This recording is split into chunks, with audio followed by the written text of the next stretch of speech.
most recent interviews that I read, and you've been extremely busy. I mean, I tried to come up with a timeline in the post I wrote asking people for questions, and in the past month or so, you've asked Ann Coulter to stop the personal attacks.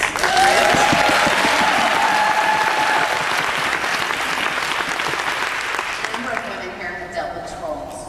Yes. I'm accustomed to trolls. And I have to say, I think my experience with them is that they don't go away if you ignore them. Same thing is true of Ann Coulter, so sometimes you have to confront them. Most of them, honestly, I think of trolls as being cowards, honestly. And you can basically, it's often very easy to out them. That's the only way I've actually ever seen a troll really dealt with is, I guess you can put them on ignore, but the ways I've really seen them disappear is when they've been outed for who they really are, and what their background is, what they posted elsewhere, that shows you who they really are. And that's the only way I've really seen them go away. Maybe if somebody else has got any other ideas, I'd sure love to hear them. Well, you say you put them on ignore. Now, we're all aware, I think, of your blog on the John Edwards campaign site. Right. Do you have another blog we should be reading? No, I don't put, I used to blog under, not blog myself. Just I guess a diarist on John Edwards' blog. But honestly, I admire each one of you. I was explaining earlier, I think that having a blog is like having a child who needs to be fed 3 times a day. And if you can't commit to feeding it 3 times a day, you probably shouldn't be having it, or at least feeding it on a regular basis.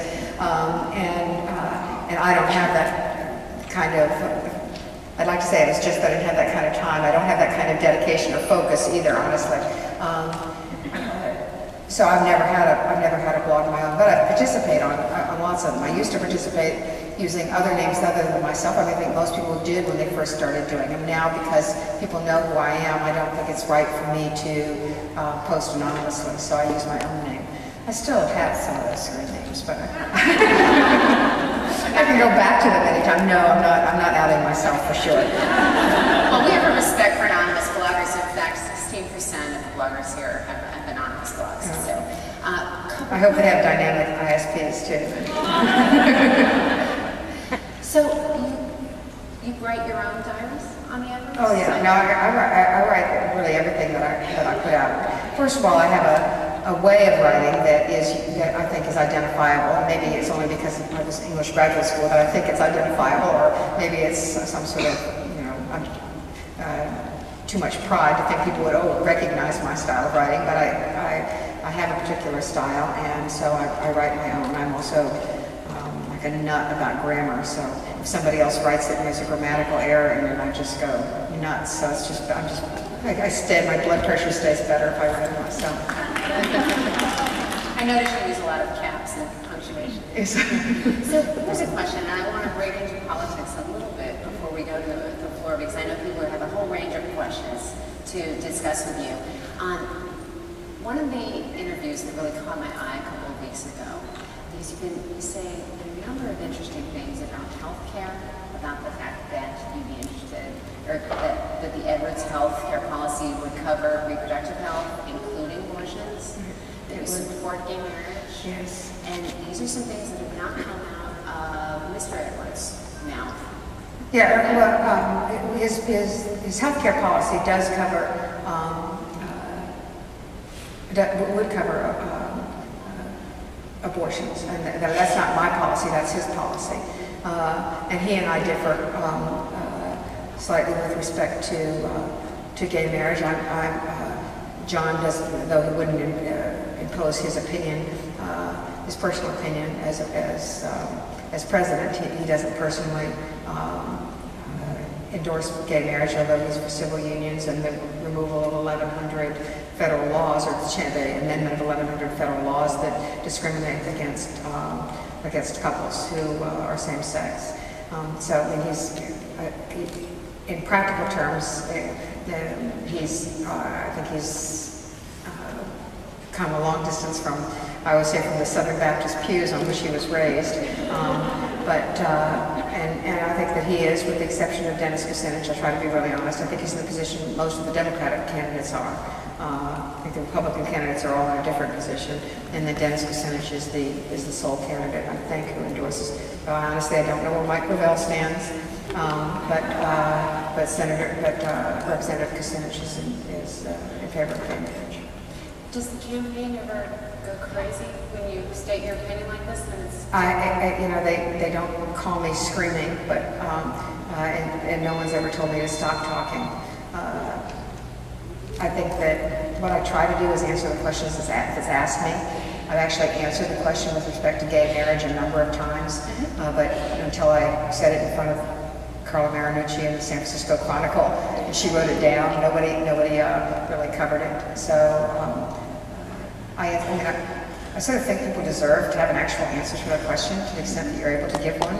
And so I try to answer them. I think John does the same thing. It's just a question of what questions are asked. And, we talk all the time about making certain that journalists ask the questions that are important to you.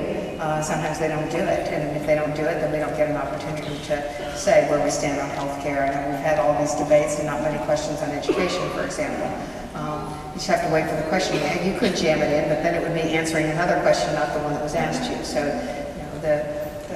it's a long process where people get their information, but they only get the true information if you're honest in response to a question. So that's the reason it came up. I know Carla Marinucci, and I think that, of course, that question is very near and dear to the San Francisco Chronicle's readership. It certainly. I think that's the reason it made me respond. Acting like a local reporter. I think that the last question I want to ask before I ask Elisa and Jory to get moving with microphones is that you're talking, for example, just raising issue of education is something that people aren't often asked about. So recently, when you were speaking with, again, I think maybe on the same San Francisco trip with Joan Walsh, who spoke at that salon, and you said that you really didn't feel as though another candidate campaign, Hillary Clinton, was as much an advocate for women's issues as you feel your husband is. Yeah. Can you talk a little bit about what issues you need? And what are women's issues today in this world? Well, part of what, of course, I know the issues that are important to me personally, and so that's one woman's perspective. But I have a larger way of judging what I think women are concerned about, and that is that I do town halls all over the country. I do them when I do a fundraising event in a place where they are not having a primary. I'm not good at speeches, so I give an opportunity for people to ask questions. And I get the same questions from women over and over again. And certainly when I'm in some of the states where they are having primaries in California or Iowa or New Hampshire or South Carolina or Nevada, same questions come up from women over and over again. So that's my test, is what questions women who are at the events that I attend. I realize that's not necessarily a great sample. It's certainly probably a pretty good sample of Democratic women. And I think that when a candidate comes to you and says, I want you to support me because of women's issues, you need, in fact, to be a leader on women's issues. Senator Clinton is, to my knowledge, in the right place with respect to most women's issues. I have some slight differences with her.